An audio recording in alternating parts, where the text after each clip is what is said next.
Hey! Hola! Join us as we take an early look at an upcoming print-and-play game, Chronicles of Civilization. Disclaimer number 1. We were provided this pre-Kickstarter version of the game by Radosław Ignatów on the basis we would do an honest review. We have received no money for the production of this video or for sharing our first impressions on the game. Disclaimer number 2. This is a pre-release copy. Please keep that in mind because some of what you may see here might change for the final release of the game. Disclaimers out of the way, please enjoy this early look.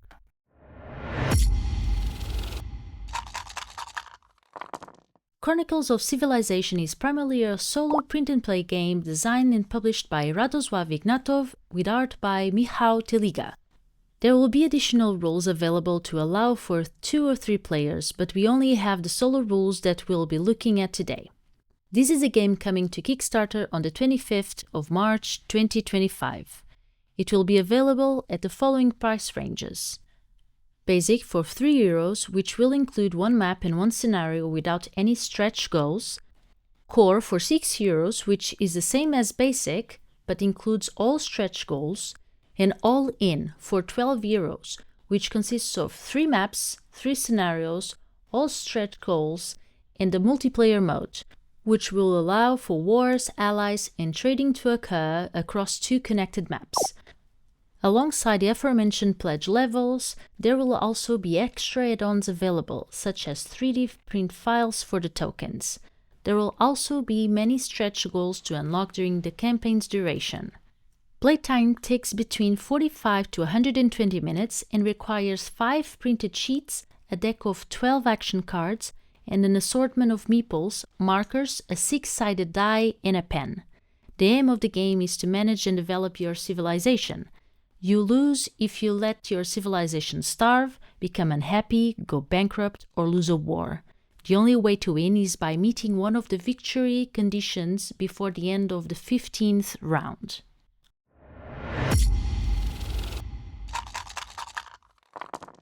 We're not going to go over the entire rulebook here, but instead share a brief overview on how the game plays and go over some of the many things you can do on each turn.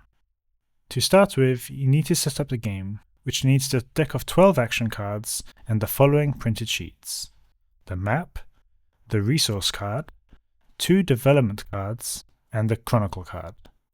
A writing tool will also be needed to mark on a few of the sheets.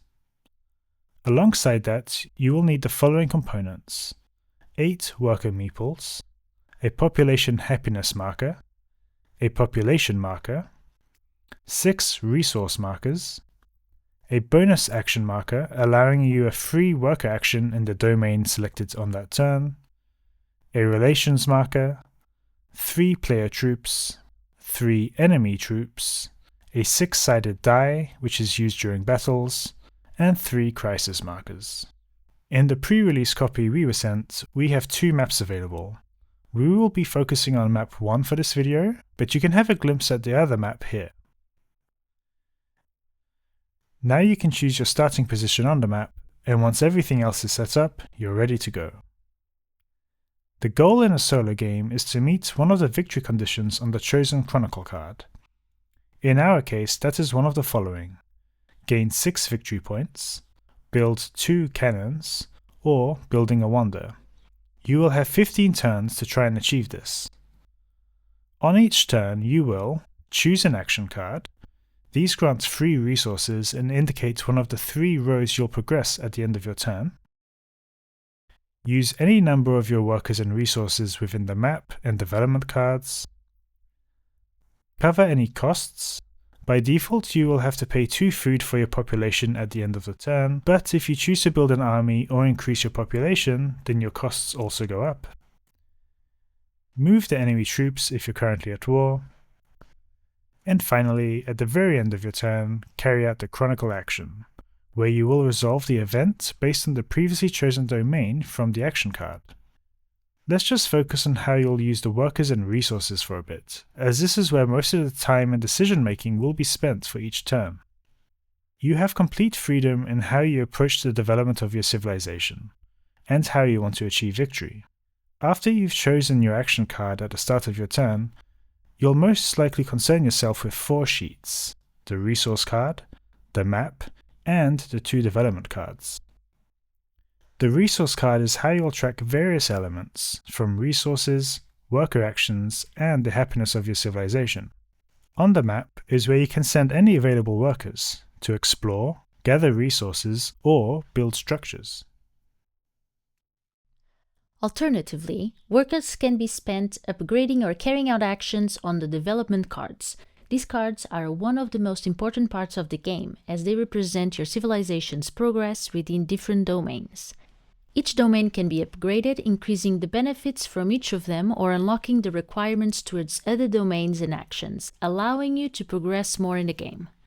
The domains include agriculture, allowing you to farm and get food for your population; mining, obtain ore, provided you have constructed a mine on the map; marine, allowing you to gather food, science, or gold, as well as allowing workers to traverse water tiles on the map; settlements, build up to 4 settlements, each with unique focus in food, work, points, gold, or science; capital, build special structures which can unlock special benefits such as getting gold or paying less food at the end of a turn; religion, this doesn't grant resources, but it does increase the happiness of your population; inventions, 3 independent tracks for you to research and develop, used as a requirement for many of the other domains within your civilization, and each with their own requirement of some kind; education, obtain more science points or increase the happiness of your civilization by spending them; production, increase your available work points needed for any work action; military, where you can develop military forces and recruit units to place into your battle divisions; finances, allowing trade and the conversion of goods; taxes, get extra gold at the expense of your population's happiness; and diplomacy, allowing you to improve relations with the enemy civilization and bring the relationship marker back towards peace. As you can see, this might be a lot to take in at the beginning, but as you start playing the game, it will all start making sense and you will be able to forge a path that feels right for you and your civilization.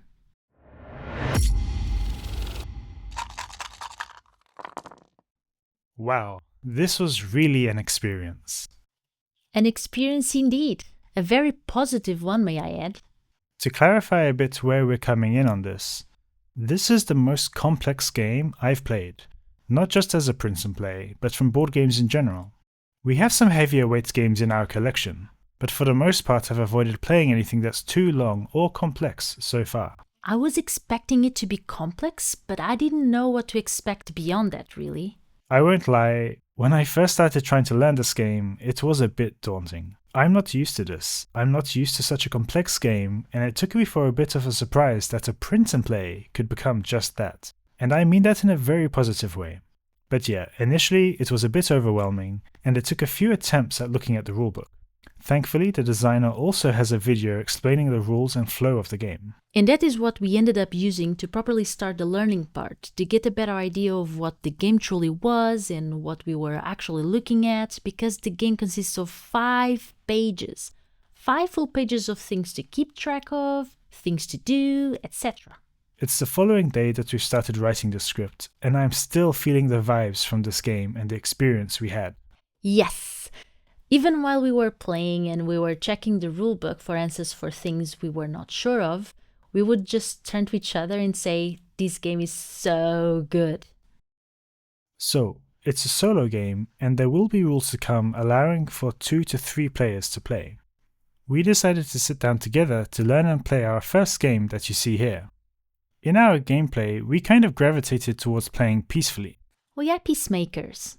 We had started by putting our first settlement on the left of the map, away from any contested zones which could anger the opposing civilization should we build anything there. Very mindful of us. At first it was a bit of a slow boil. We weren't 100% sure on what we wanted to do, or what goal we wanted to pursue for victory. We were still trying to have a proper grasp of the flow of the game. After a couple of rounds, I think we really decided that building the wonder would be our winning condition.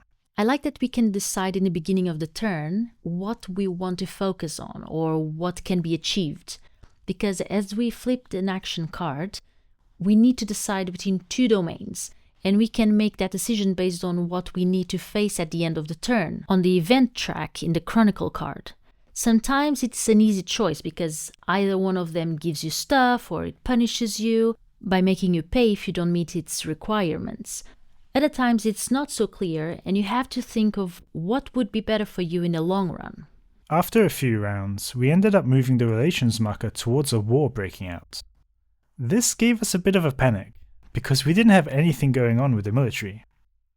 We decided that we wanted to avoid war at all costs, and so instead we had to spend the next few turns figuring out how we can unlock the diplomacy action to allow for improved relations at the cost of 5 gold and 1 worker for that turn.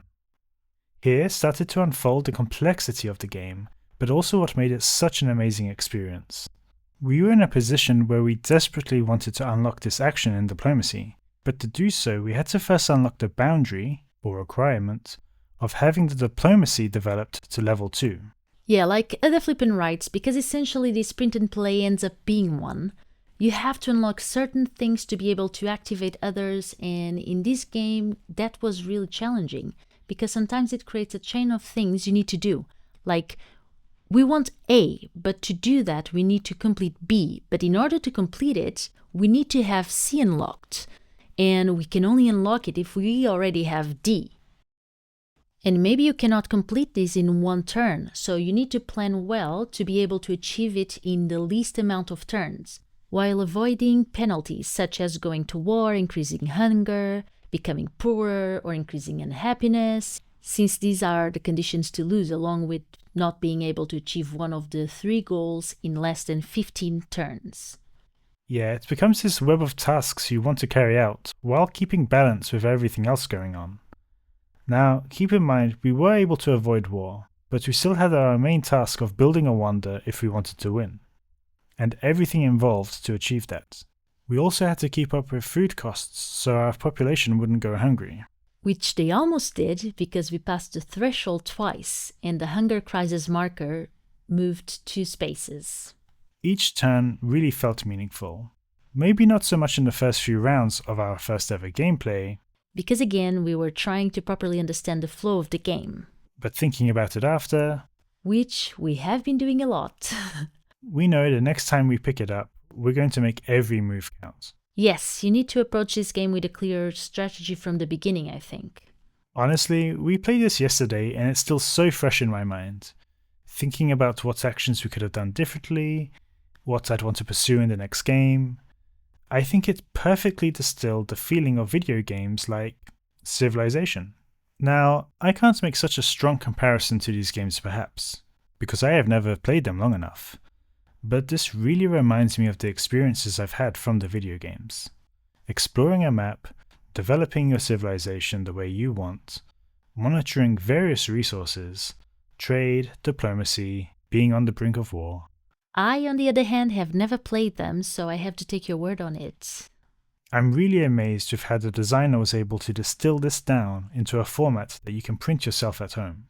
It's a really good game in my opinion, and there is so much in it. I know it's a big one, 5 pages, but still, it feels like there is a massive game in just 5 pages.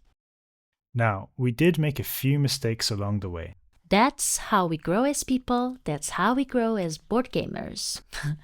But yeah, it was nothing too game breaking, and once we realized it, we didn't repeat the mistake. It's all part of the learning experience. And we still won the game by building the wonder. Oh, as mentioned earlier, we didn't touch the war aspect of the game at all. We avoided any battles, and we didn't even build up an army. And I love that the game lets you decide that. We still had other areas to explore too, like we didn't develop the marine, the capital, finances and taxes.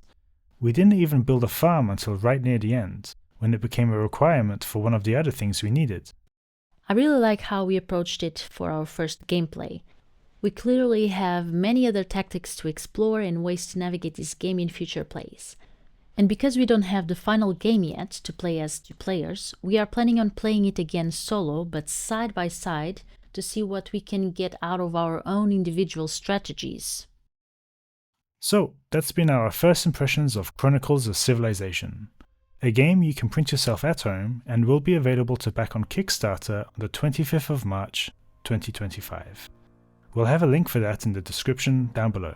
Before we wrap this up, we would like to thank Radosław Ignatów for sending us the game and giving us the opportunity to take an early look at it. Thank you all so much for watching. We've been Board Game Beans. You've been you. Have a lovely day and Happy gaming!